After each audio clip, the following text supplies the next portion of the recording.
I, I heard the Stonewall, the bar is being put down. It was not a really good place.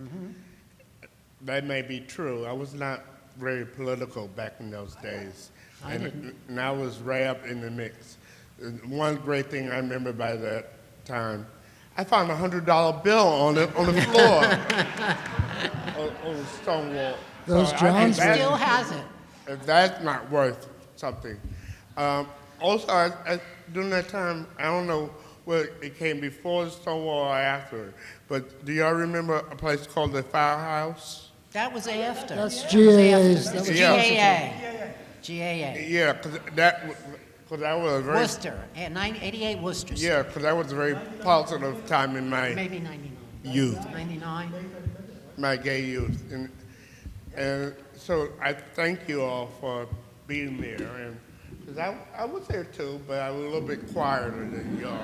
You've made up for it in recent years. Yeah.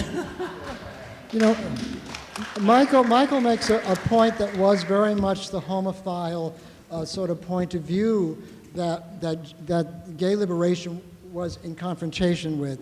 It was that we did have a culture, we did have places, we were respectable, we were just like you, knew our place, and gay liberation, what happened after Stonewall, which changed the consciousness of people all over the world about what it meant to be gay or lesbian, it became different. It's not a denial, Michael, that those things existed, but there was a historical moment that was a result of all the other movements that went before us in the 60s. Anybody in the audience?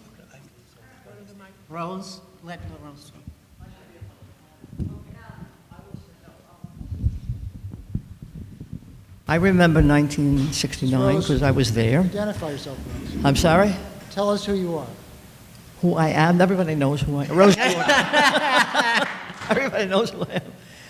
I'm Rose Jordan. Okay. I was at the Stonewall and scared the shit out of me. I ran home. In 1970, I was watching the march, like everybody else, hiding behind people on the sidewalk, looking out, watching. Then in 1971, I did the same thing. All of a sudden, I found myself in the street. I don't know how I got there. And I got scared shitless. I thought somebody was going to kill me, but nobody did. So I just kept marching. Then I was on the original Christopher Street Committee. It was 1971. And a group of women were there too, and they're not represented here because they're not around right now. Denny Cavello and Nancy and myself. And we were really instrumental in stopping, unfortunately, for some people don't agree with this, but we did it. We didn't want, first of all, we got women to march first. In the front, because we were always stuck in the back. And we decided lesbians should be in the front for a change, so we got that done. The other thing we got done is no floats, no bars, because we said the bars made us alcoholics. I mean, they made us drunks. And they made money off our backs. And they allowed the rage to take place because they were getting paid off by the cops. There were other places that the women had dances, by the way. It was mixed on 7th Avenue. I forgot the name of the place. And when somebody won, the lights would go on, and we would switch partners. The men would dance with the women, and the women would dance with the men. As soon as the cops left, we got back together again. So in 71, I was on the committee, and we decided that the man-boy lover group since we considered them criminals because they were pedophiles, we would not allow them to march with us. And that stuck. That was there. And a lot of the men agreed with us, so that happened. So the women were very influential on the Christopher Street Committee, quite. We never got any accolades for it. A lot of them didn't like us, but the ones who agreed with us were transsexuals. It was very interesting because they wanted to be the ones to march with the women. And we got up and said, but you're not women. And they said, you're right. So I said, you should have your own contingent. We'll go first, you'll come behind us. And they agreed. That's how it happened. So when you said that people weren't here going to have a moment of silence, you don't have to, for me, I'm still here. And I intend to stay here for a long time. Thank you. Thanks, Rose.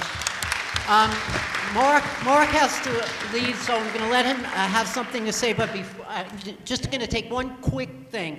In 1969, if you were stopped by the police and didn't have 3 gender-appropriate articles of clothing on, you were subject to arrest.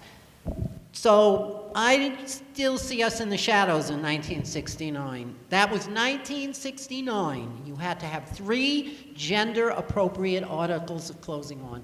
Now I'm going to give the mic to Marcus. He has to leave. And do you have 3 gender-appropriate articles of clothing on?